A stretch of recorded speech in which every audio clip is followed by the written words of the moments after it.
Well, after that 57-minute rant about the Pokemon Generation 5 games, it looks like it's time for me to finally cover one of these again. Pokemon Black and White 3 Genesis is a ROM hack of Pokemon Crystal that Asher Keys has been working on for at least 4 years now. It serves as a sequel to the 2 official Unova games and takes you on another ride across the region in search of fame, glory and plasma hijinks, because of course. You might be wondering, why would someone make a sequel in Generation 2 instead of 5? And the immediate answer is that Generation 5 hacking tools are still in their infancy. But it's also because the author is most familiar with the Poké Crystal disassembly, and because the making Unova into a Game Boy Color format was a more interesting prospect.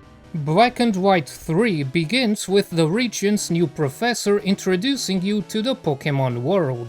You play as a youngster from Humilao City, who has just reached the age where they are allowed to become a Pokemon trainer. The professor has sent a trio of starters to Marlon, the local gym leader, but he received a sudden call and left in a rush to Route 22. You're asked to go find him, in exchange for taking one of those starters.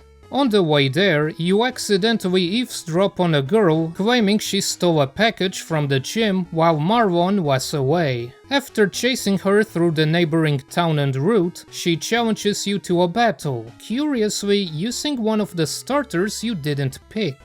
After an embarrassing defeat, she hands the package to you after realizing that it wasn't the thing she was looking for. It also turns out that Marlon was watching from a distance, judging how you'd do in a real battle. He thinks you handled yourself pretty well for a beginner, and is convinced you have what it takes to become a great trainer. He then lets you open the package in question, which was holding a Pokédex for you all along. What luck! You are ready to travel the world now. And more importantly, ready to become the next thorn in the side of Team Plasma's goons. At the end of Black and White 2, Team Plasma got cooked and their leader lost his marbles. Yet it seems that some of their members still haven't learned their lesson after 2 consecutive spankings. The Sages and the Shadow Triad have been sneaking around, stealing elements to put the so-called Genesis project into action. With this, they hope to reclaim Team Plasma's power and bring back their one and only king.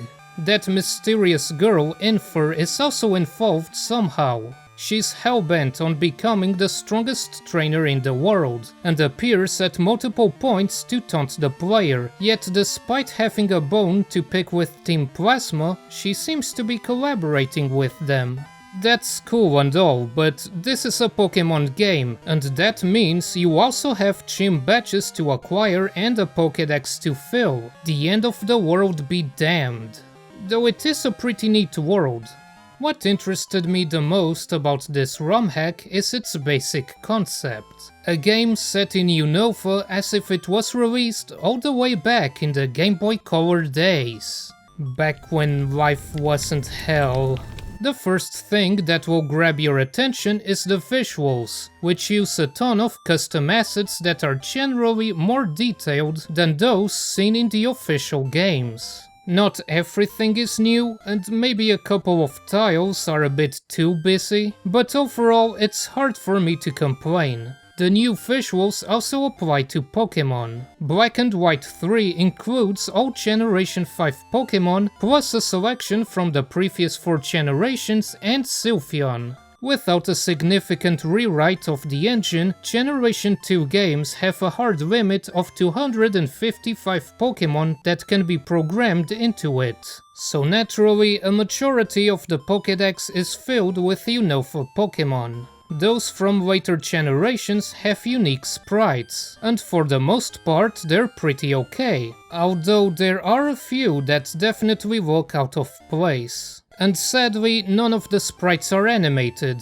even the official ones were cut for the sake of consistency. On the bright side, those Pokémon were given completely new cries, done in the same style as Generation 2, instead of reusing the more elaborate sounds from later games. The soundtrack didn't get neglected either, with a good chunk of music redone in 8-bit format. There's even a separate remix of the Wild Pokémon theme that plays during the night, which is something that Generation 5 didn't do. Starting in Humilao City also changes the player's perception of the region. Even though Black and White 2 began in a different town, things like the gym order didn't actually change much from the first game, whereas this time the upper areas of Unova are the starting point, and Marlon is the very first gym leader you face instead of the last. All these factors combined let this ROM hack make Generation 2 feel fresh, while also giving Unova a different vibe altogether. On that front alone, Black and White 3 already hits the spot and achieves its goal. Unfortunately, being a Generation 2 ROM hack also means that sacrifices had to be made. The prospect of compressing a region like Unova into 8-bit form without compromising on scale is a pretty tough cookie. Castelia City is the granddaddy, originally a large metropolis divided into multiple sections. Here it feels very claustrophobic, with the alleys being crunched up into 3 or 4 tiles of walkable space. Many optional locations such as the Black City and White Forest were also removed, while gym designs are a lot simpler, and scenic passages like the bridges and the marine tube were downscaled to the point that there's nothing to them except a couple of XP piñatas. It's hard to criticize the developer for this, because the Game Boy Color simply doesn't have the capabilities to recreate those vistas, and an effort was clearly made despite the hardware, space and engine limitations. But alas, it was designed as a sequel, and that means comparisons are unavoidable.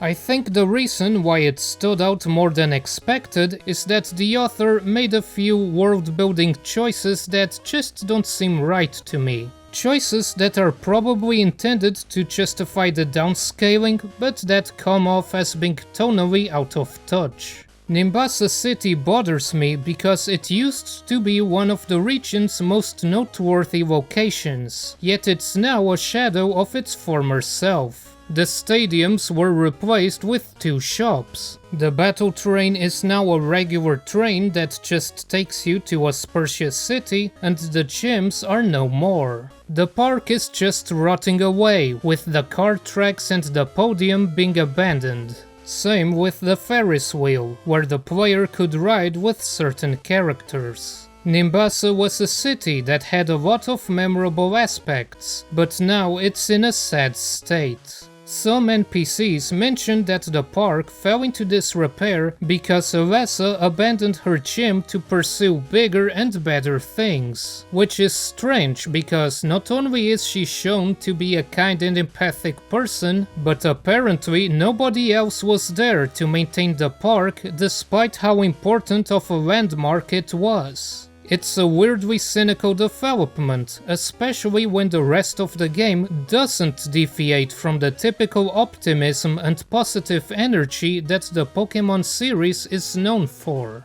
As for gameplay, it brings over quality of life stuff such as the running shoes and a bigger inventory, while the battle mechanics have been partially updated to modern standards. The physical special split, the fairy type and reusable TMs have all been implemented, and together with many moves from later generations, the available movesets have been greatly expanded. However, there are no alterations made to base stats, and natures and abilities are not present. The game also still uses the old stat XP system instead of effort values. That's a good thing, by the way. The game also keeps HM usage to a minimum, with Surf, Waterfall and Strength being the only HMs necessary to progress in the late game. Garbage like Cut is only used briefly early on and in some optional areas. Besides that, there's very little to discuss regarding the gameplay mechanics, but all of it is positive.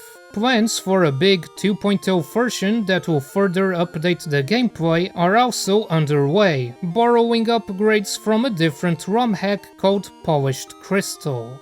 That said, I found that the level curve grows a bit too fast near the end, with most of my party still in the 50s while opponents were on the way to 70. It's weird because I certainly did not rush through the story, and the game gives you a generous amount of rare candies. To be fair, this isn't an issue during the rest of the story, since you get several good TMs to enhance your party and there's usually a way to acquire Pokemon effective against the current gym. It's certainly not a cakewalk, but it's also not an exceptionally difficult game. However, unlike in the vanilla Generation 2 games, opponents have access to a much wider array of moves and items to use, so it's a lot harder to make up for a level difference. Sure, the player can still spam healing items, but that's no fun. I ended up just soloing everything with Volcarona, which carried me through every battle by using Quiver Dance a few times and then demolishing everything in a single turn.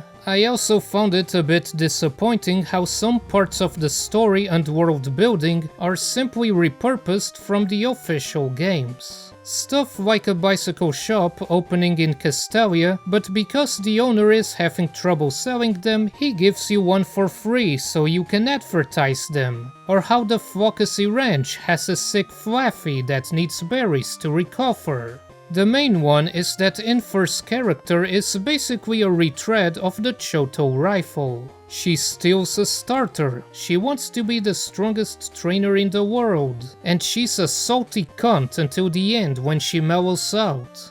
And although I do love the visuals and sound, those have some quirks too. Some key areas don't have a unique track, and instead use the music from somewhere else. One example is Sandela, which you visit early on expecting something different only to be hit with the music from Lacunosa Town. And even stranger is how a few of the new music tracks are actually not from the Choto or the Unova games.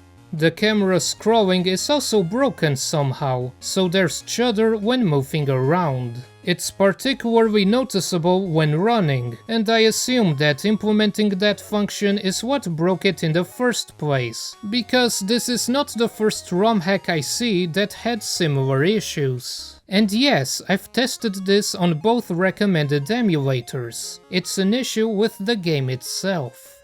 Ultimately though, I enjoyed playing through Black and White 3 and recommend giving it a try if you love the region. The results are far from perfect, and even ignoring that, there's a couple of unrelated issues, but it's a good time. It's such a cool idea that lets you see Unova through an entirely new perspective.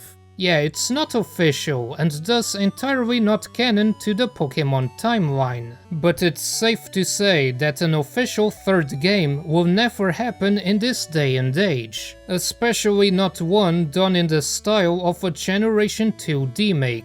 So even if Black and White 3 is a fan-made creation, there's value in exploring and enjoying it.